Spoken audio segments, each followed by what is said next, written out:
বাংলাদেশের এক সময়ের দীর্ঘমেয়াদী শাসক সাবেক প্রধানমন্ত্রী শেখ হাসিনার শাসনামলের শেষ অধ্যায় যেন এক রুদ্ধশ্বাস ইতিহাস। সম্প্রতি আল জাজিরার ইনভেস্টিগেটিভ ইউনিট প্রকাশ করেছে এমন কিছু গোপন ফোনালাপ যা নতুন করে নাড়া দিয়েছে দেশ বিদেশের বিবেককে। এসব ফোনালাপের সূত্র ধরে আল জাজিরা দাবি করেছে 2024 সালের জুলাইয়ে ছাত্র আন্দোলনের সময় শেখ হাসিনা সরাসরি ওপেন ফায়ারের নির্দেশ দিয়েছিলেন। প্রকাশিত একটি রেকর্ডিংয়ে 18 জুলাই তৎকালীন ঢাকার দক্ষিণ সিটি কর্পোরেশনের মেয়র শেখ ফজলে নূর তাপসকে শেখ হাসিনাকে বলতে শোনা যায় তিনি আগেই নির্দেশ দিয়েছেন ছাত্র জনতার উপর সরাসরি গুলির। এবারে কোনো কথা নাই, এবার একবার শুরুতে দিবা বলে দেবো, ধাওয়া দেবে ভিতরে গলিতে বলতে থাকবে।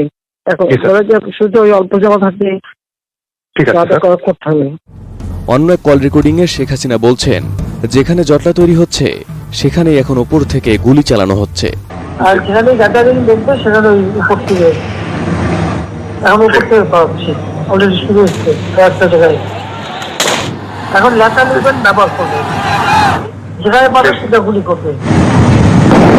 এই রেকর্ডগুলোর মাধ্যমে আল জাজিরা দাবি করেছে আন্দোলন দমনে হেলিকপ্টার থেকে গুলি চালানোর নির্দেশও এসেছিল সর্বোচ্চ পর্যায় থেকে। এই গোপন কথোপকথনের সূত্র ধরে প্রামাণ্যচিত্রে আরও দাবি করা হয়েছে মাত্র 3 সপ্তাহের ব্যবধানে এই আন্দোলনে প্রাণ হারিয়েছেন অন্তত 1400 জন, আহত হয়েছেন 25,000-এর বেশি। এছাড়া সরকার দলীয় বাহিনী ছুড়েছে 30 লাখেরও বেশি রাউন্ড গুলি।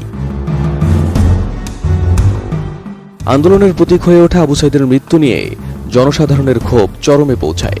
আল জাজিরার অনুসন্ধানে দাবি করা হয় সরকার এই মৃত্যুর ঘটনাকেও ধামাচাপা দিতে গোপনে চালিয়েছিল প্রভাব বিস্তার, হুমকি ও ঘুষের রাজনীতি। পুলিশ ফেঁসে যাচ্ছে যে পুলিশ গুলি করে মেরে ফেলছে। রিপোর্ট আমাকে 5 বার লিখতে হয়েছে। আমি প্রতিবার রিপোর্ট লিখি, জমা দিতে যাই, পুলিশের মনোপুত হয় না। শেখ হাসিনার ঘনিষ্ঠ উপদেষ্টা সালমান এফ রহমানের ফোন আলাপ ফাঁস করে আল জাজিরা জানায় তিনি আবু সাইদের ময়নাতদন্ত রিপোর্ট পরিচালনা করতে সক্রিয় ভূমিকা রাখেন। বডি পোস্টমর্টম করা হয়েছে তো রংপুর মেডিকেল করেছে, আমাদেরকে পোস্টমর্টম রিপোর্ট দিতে সময় লাগবে কেন? যদি করে তাকে লুকিচুরি কে খেলতেছে?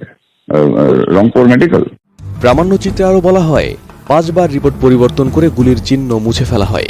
শেষে ভয়ভীতি ও চাপের মুখে আবু সাইদের পরিবারকে রাষ্ট্রীয় টেলিভিশনে শেখ হাসিনার সঙ্গে সাক্ষাতেও বাধ্য করা হয়।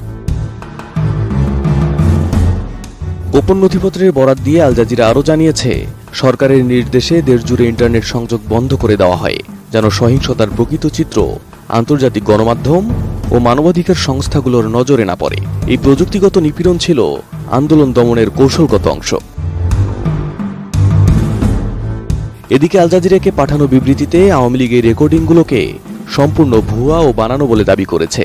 তারা জানায় শেখ হাসিনা কখনোই প্রাণঘাতী শক্তি ব্যবহারের নির্দেশ দেননি।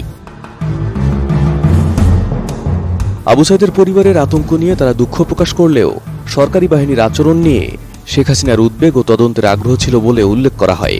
এছাড়া ইন্টারনেট বন্ধের বিষয়ে দলটির ভাষ্য তা ছিল আন্দোলনকারীদের ভাঙচুরের অবকাঠামোর ক্ষতির ফল। এই ফাঁস হওয়া তথ্য প্রামাণ্যচিত্র নিয়ে শুরু হয়েছে দেশব্যাপী নতুন বিতর্ক। অনেকের মতে এটি শুধু একজন নেত্রীর পতনের দলিল নয়, এটি একটি রাষ্ট্র ব্যবস্থার অন্ধকারতম অধ্যায়ের দলিল।